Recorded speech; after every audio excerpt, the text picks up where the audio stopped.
Please, I want to ask you people, I have 1 million naira to send to anybody that can go on Google and find any time I posted a tweet or Instagram or Facebook or whatever, any defamatory whatever on Peter's wife.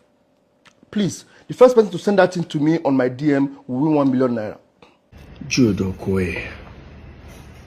Now you see, statement like this, that you're going to offer 1 million naira, this is where I feel pity for Paul. Guys, I can guarantee you guys,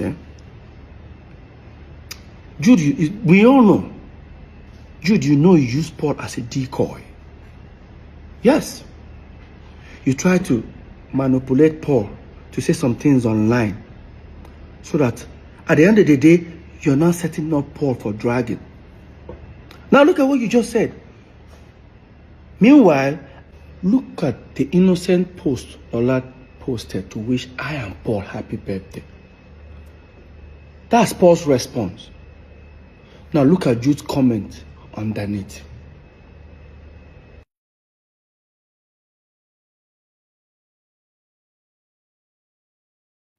There has never been a time Paul have ever had maybe a physical altercation, argument, insult, on Lola. But on Jude's side is opposite way. Jude have threatened Lola in front of Lola and myself. Jude have insulted Lola in front of me. And I wanted to hide this governor. It was actually Governor Imoke who invited us over for peace talk. And let me tell you what the man did that day. By the time we arrived, he looked at Paul. Paul started talking. Paul finished talking. He said, Jude, your turn. Jude finished talking. Let me tell you what that governor did that very day. He said, Peter, you're not going to say anything.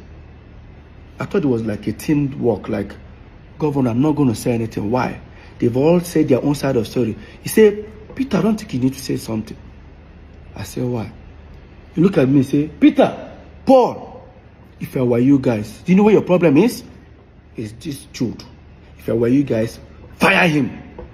And I said, oh.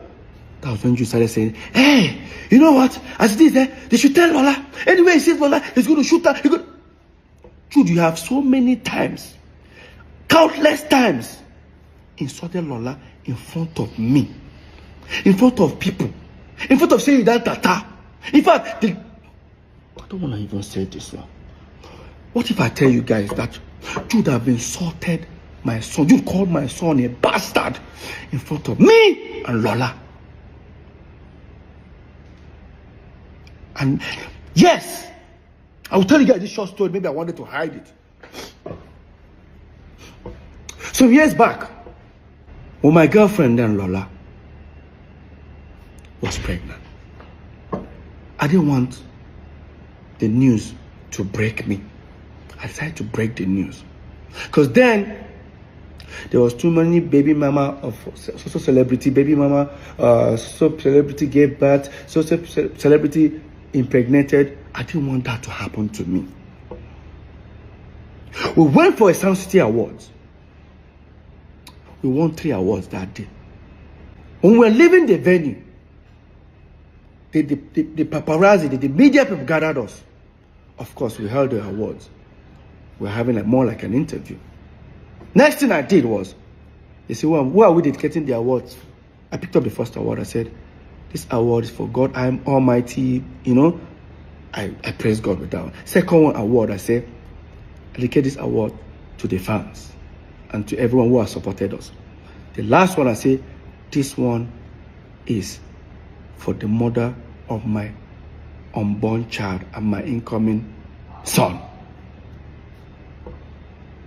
Next thing, Paul and Jude walked away from the media setting. They picked the car, turned around, and entered the car. We drove. Left the venue, towards headed to 3rd Main, and Jude pulled over and said, what was that for? I said, what's the problem? Now, do you know how this thing is going to ruin our career? I said, how ruin our career? I don't want the news to break me. I decided to break the news. The last thing I want to see online, start saying, this idiot, this is that. No, once I break the news, it's no more going to be a rumor. By the time we go home in Omole, next thing I heard from Jude, she must come on that Pekin. That woman must come on that Pekin. You're talking to her. Do you know how old I was that time, Jude? I was almost 27. Nothing that Jude and Paul didn't do for Lola to take that pregnancy out. To a point, they forged an email. Jude and Paul forged an email. I'll try and trace that email. To frame Lola up. I was on my own in my room one day. Paul came to me and said, Jude send you message. I checked my phone. He said, no, not before phone. For your email. I checked. I read that email for nearly about 20 minutes. An unknown person sent an email to Jude. Jude now forwarded to me. The things I was seeing there were rubbish. Oh, that my son is not my son. According to them, that the unknown person claimed that my son is not my son. That Lola is using the child to trap me. That I don't want to name some notable names that they mention. Mention about 4 notable names. That is that either of them that got Lola pregnant. He said, he don't read and finish. I said, what you go do about her? I said, what are you expecting me to do? Peter, this thing go kill our career. Kill what career, Paul? That my girlfriend is pregnant. Kill what career, Paul? Paul left. I didn't bother. I forwarded that email to Lola. But let me take you guys back a little bit. So, we moved into Omole some years back. Almost like 16 years ago. When we moved to Omole, I was the one who found the house, the duplex we were living there. Because I found the house, I have to take the master bedroom. Right? When we moved into the house, our mom came. She visited us. From Jos, she came. I greeted my mom. This was like when my son was like 5, 6 months old. When my mom visited, of course, I have to give my mom the master bedroom, and I joined Paul's room. My mom didn't come in. No, she came out. You all know our mom is a pastor. She came with 3 of our pastors. When my mom came, next thing, I greeted my mom. I was just smiling. You know, you're expecting like a mother to be like, how is your new baby? My mom didn't ask. My mom just said, hi, Lola. I just said, she's fine. She said, can you tell her to come tomorrow? I said, okay, you want to see the baby? I'll tell her. She said, no. Let her not come with the baby. I said, Mom, why? You don't want to see the baby? She just said, no. Let her come first. My people, how do you guys expect me to call Lola? Because Lola was living on the island, we were living in Omole, mainland. How do you expect me to tell Lola, my mom wants to see you, and Lola will not come with the baby? It took me 3 hours thinking of, I have to go and meet one of the pastors. I said, is there anything? He said, no, don't worry. Your mom said you shouldn't, like Lola should not come with the baby. Just leave it that way. I said, okay.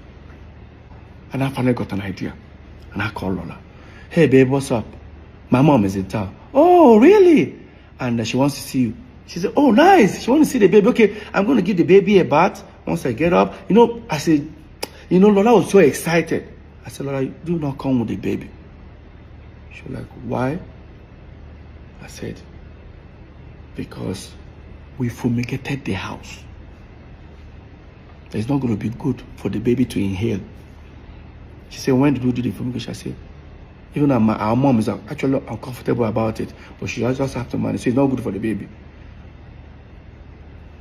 And I said, okay. The next day, Lola came. She called me that she's at the gate.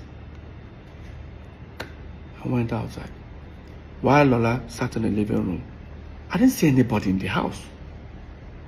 I didn't see any of my brothers, the pastors. I didn't I expect to see them in the living room where Lola was. I didn't see any of them. I just said, let me go check. And I opened the door. In that my master bedroom where my mom was, everybody was seated.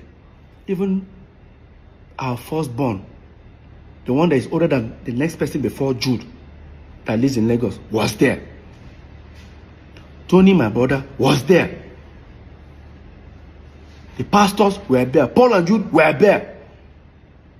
When I came, I said, okay, Lola is around. They said, tell her to come. The way I was walking to go and call Lola, I was uncomfortable. But I didn't say anything. I brought Lola. Entered the room. That was my room. Master bedroom, which there's a bed and there's a couch. Nobody stood up to say, hey, Lola, sit down. Lola just entered. Good morning, ma. Everybody get it. Nobody even cared to say, Lola, come and sit down here or anything. Nobody. I and Lola sat on the floor in my room. I and Lola sat on the floor. Next thing my mom said, young woman, we the Okoye families here have decided you should leave our son alone. I said, Mom, what's going on? Next thing. Now, because 2 days before that moment, me and Lola had a little quarrel, as a couple quarrel. Lola was looking at me thinking, maybe I planned it to exit the relationship. Lola just said, babe, what's going on? I said, Lola, come on. I said, Mom, what's going on? Next thing Jude just said, leave our brother alone. I look at Jude's face. It is like Jude said, it is like carry water from mouth. I'm like, hey, can anybody? Everyone there tried to calm Jude down. Next thing, Jude just stretched his hand. Because in that my room, I have my son's picture when he was 3 months old by the side of the bed. Jude stretched his hand and picked it and looked at it. Guess what came out of Jude's mouth? For those who understand Igbo, Asina Weirona Oyene Unwabu bastard. All Lola heard was bastard. Lola just said, did he just call her? I saw the pastor. I said, Lola, I was just trying to calm Lola down. Lola started crying. Guess what happened? They pushed Lola out of the house. Yes. I was trying to hold Lola. By the time I would tell Lola, stay down, stay down. Lola, calm down. Lola just opened the door. I opened the door to talk. As I opened the door, I didn't even know that Lola came with our son, with the nanny in the car. Lola still brought our son in the car.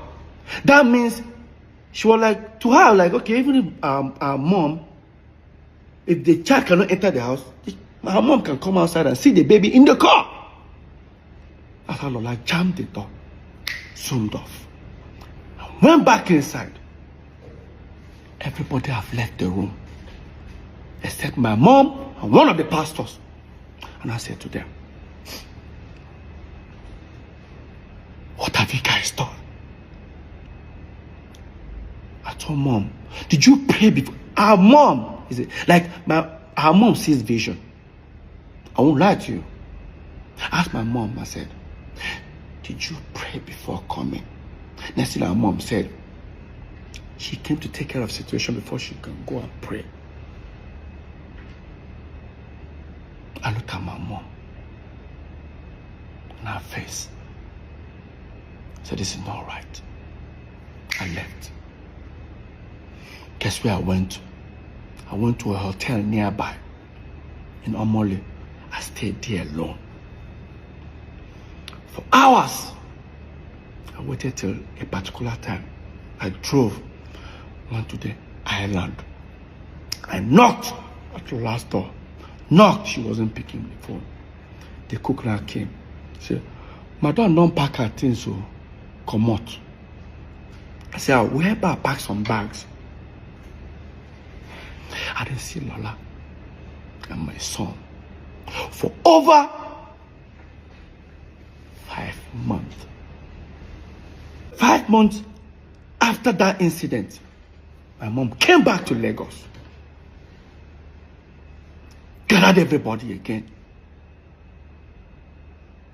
Sent for me, I came. I sat down.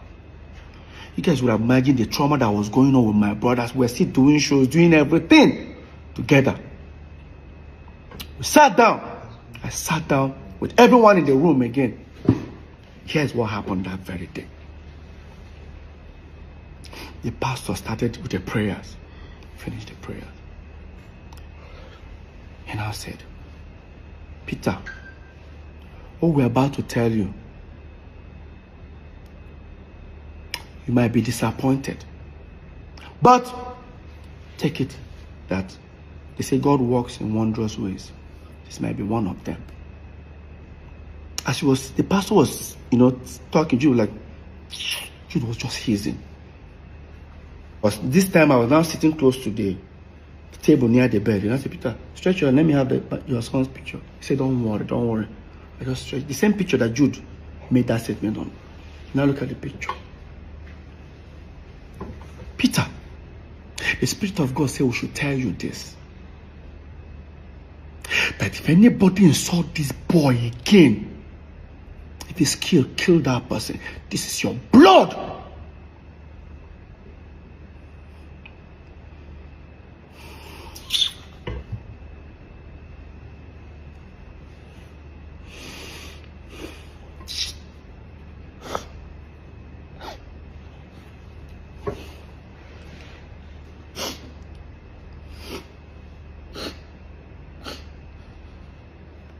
I remember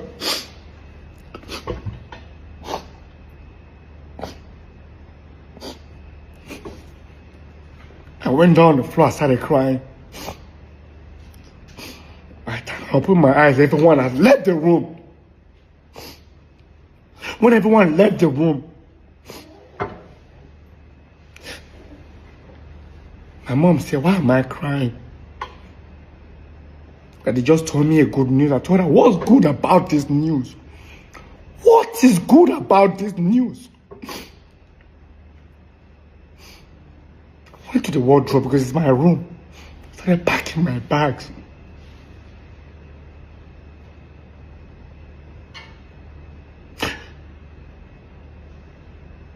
And I looked at my mom's face. I told her, and I said,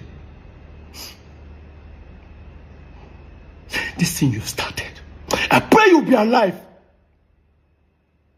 to witness the end. I left. Went back to that same hotel. When I went to that hotel, I started communicating.